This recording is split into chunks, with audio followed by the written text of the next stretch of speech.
Greetings, everybody. I'm Robert Ryan, Windhawk, and I'm delighted to be able to be with you today and share what we have been all about for the last 5+ years with you. The whole idea of celebrating elders making difference in the world just makes so much sense, and I want to thank MKP and MKP Elder Society for putting this together. What we're going to do is there's 7 of us, and each of us is going to take hopefully just a minute or two to kind of share our own perspectives of what we've been about and what ECJ has meant to us over these last 5+ years. The first person who's going to give a little sense of history is Lance Polya. Go, Lance. Hi, I'm Lance Polya, and I'm going to give you a brief history of the Elders for Climate Justice. 5 years ago, the 5 founding members met at a gathering of the New England Regional MKP elders. We decided to form a mission-focused I-group to teach other men about the impending dangers of climate change. We first began our mission by interviewing luminaries who are people of national and local renown involved in the climate struggle. From Bill McKibben, one of the most renowned climate activists in the world, we learned how fellow elders could partner with youth and other organizations with similar goals as ours to form outreach support groups. We followed with an in-depth interviews of the executive directors of the Union Concerned Scientists, the Sierra Club, and 6 other prominent figures in the climate crisis movement. In all these interviews, which we posted on our website, we asked probing questions about how to get elders involved in the climate change movement. Then 3 years ago, we added 2 new members with new interests. We shifted our focus to creating climate workshops on the climate workshop crisis for members of the Mankind Project. Since they are adept at digging deep into their feelings, we designed our workshops for them to see with their hearts and evoke their emotions about the climate crisis in a safe space.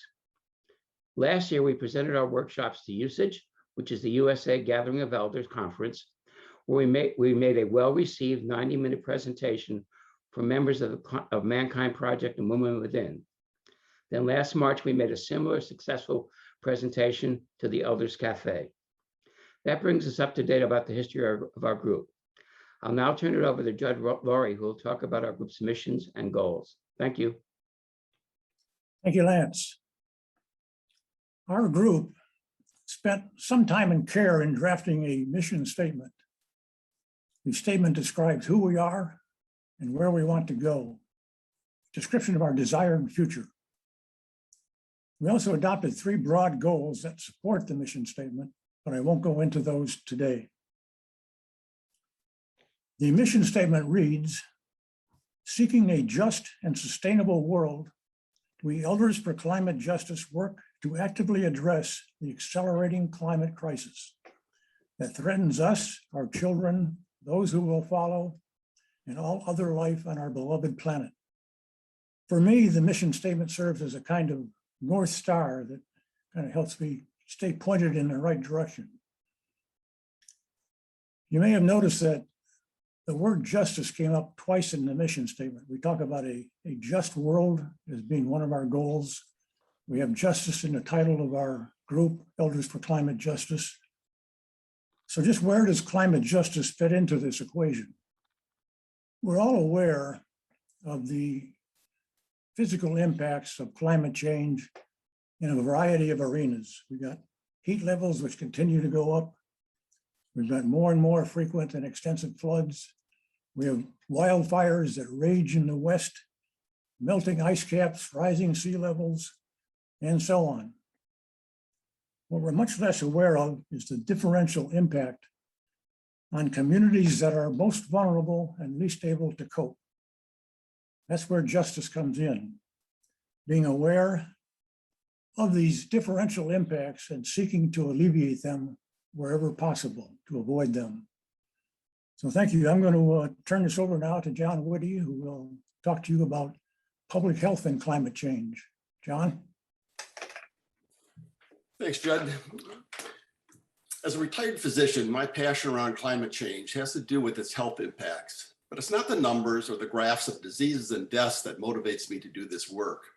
I've lived in the Pacific Northwest for nearly 40 years, and for most of that time, I've taken our moderate temperatures and clean, fresh air pretty much for granted. We typically have beautiful summers when everyone is eager to be outdoors and enjoy all sorts of activities. However, due to the climate crisis, that changed noticeably 4 or 5 years ago.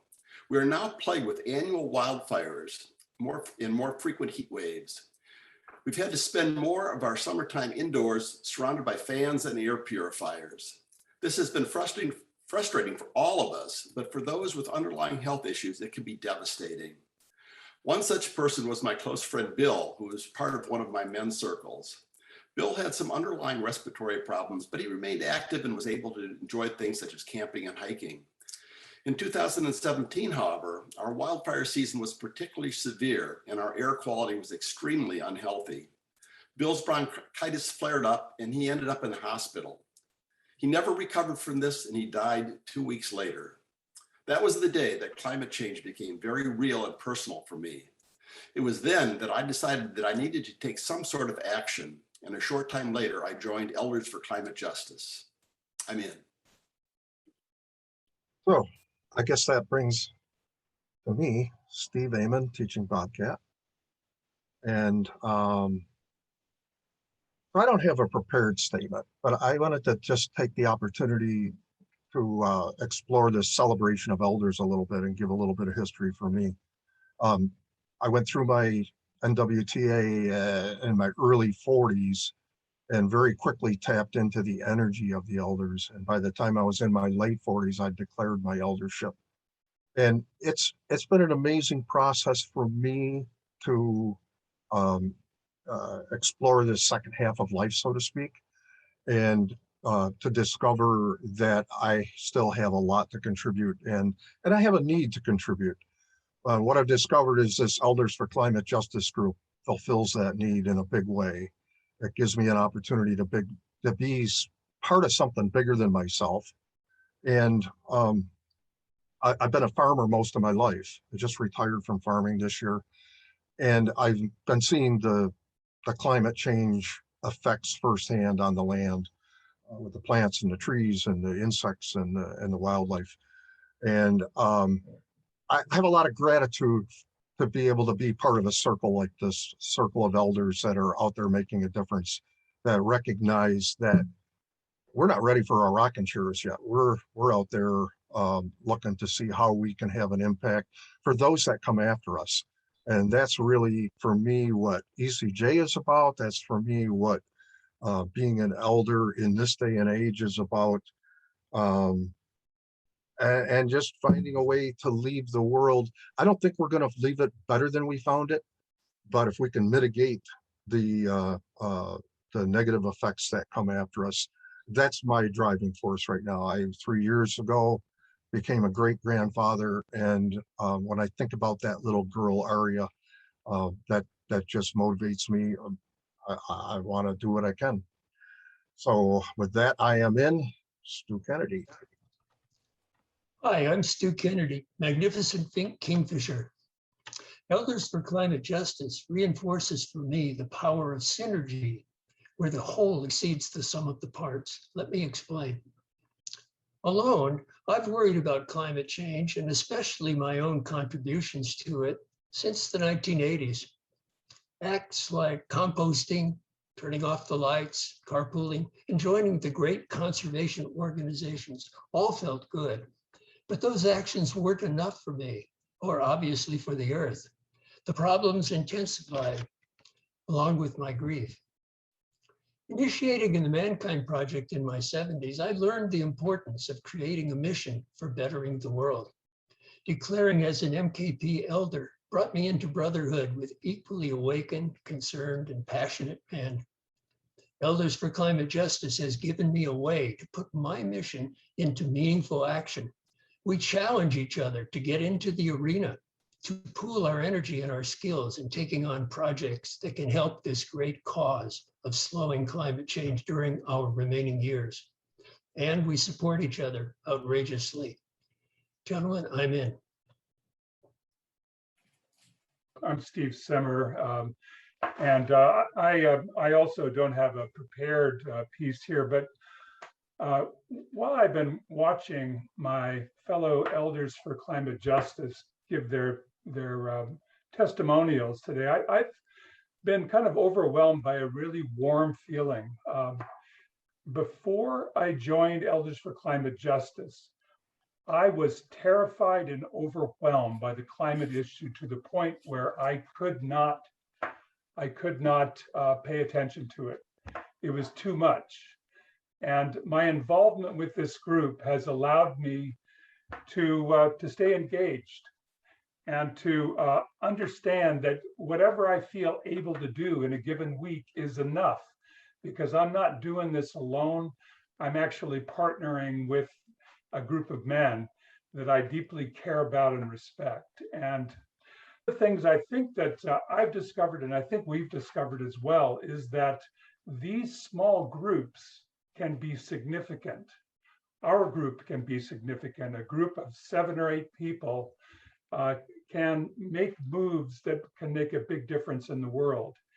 So we've had this idea of trying to encourage other similar groups to form around the country.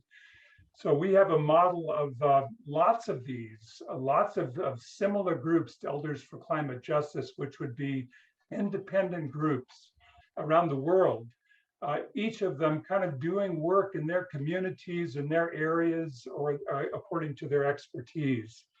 So what we're going to be trying to do is to start forming an umbrella forum, which we're calling a Climate Warriors Cafe. That's going to meet on a regular basis and just be a meeting place for people who have an interest in this issue. These can be people who have a similar group or people who have simply would like to hear more about climate and get involved in climate issues. Our first meeting we're scheduling for October 27th, and we have a program which we're really excited about. John Whitty, one of our members, is going to do a powerful program kind of reviewing the climate situation. So we'd like to invite anyone who has an interest in this and attending this event, October 27th.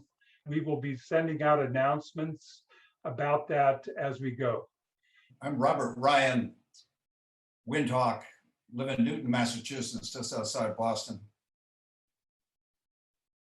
And this is about celebrating elders who are working in the world, trying to make a difference in the world. And it brings me joy. I can actually see on the screen here the smile on my face because of how proud I am of being part of this group and the difference that this group of men have made in the world. And that's a real contrast to how sad and frightened and angry I am about the state of this crisis and where it's brought us. And it brings up some guilt. I wish I'd done more earlier in my life. I wish I hadn't left things to other people. But this group has meant so much and continues to mean so much to me. Number one, I think you can tell by just listening to them how committed they are. We have shared values, shared mission. We push ourselves in the right kinds of ways to really, do things, make a difference. We also support ourselves. In some of our meetings and our check-ins, we share a lot of this grief. We share a lot of this sadness and fear. And I think that helps keep us, I know for myself, it helps keep me in the game. I've done a bunch of things. I've been in protests. I've met with my state reps, my city council, work on, going to renewable energies. I'm a fanatic around the house. You drive my wife and daughter crazy. But as I said, this makes my heart and my soul very, very heavy. In this group, I think would be very likely that by this time I would have either thrown in the towel or been so despondent, who knows what I might have done. But by being part of a group that keeps focusing on, yes, we need to honor and validate those tough emotions, but what we need to do also, men, is push forward and try to make a difference. And that's what we're doing here at MKP. And one of the reasons that I feel so strongly about this is I can't imagine anything that would be more important. You talk about kings, or kings are supposed to look out for the realm. Here is our realm. Mother Earth is this realm. We have a responsibility to take care of it as best we can, to mitigate and to help our kids, our grandchildren, our great-grandchildren, as Steve Ammon pointed out, plus all the poor and vulnerable in the world. The fairness of this is so compelling. So I hope as we celebrate what we're doing, we also keep in mind that we need to keep doing more and have circles like this that help us stay in the game.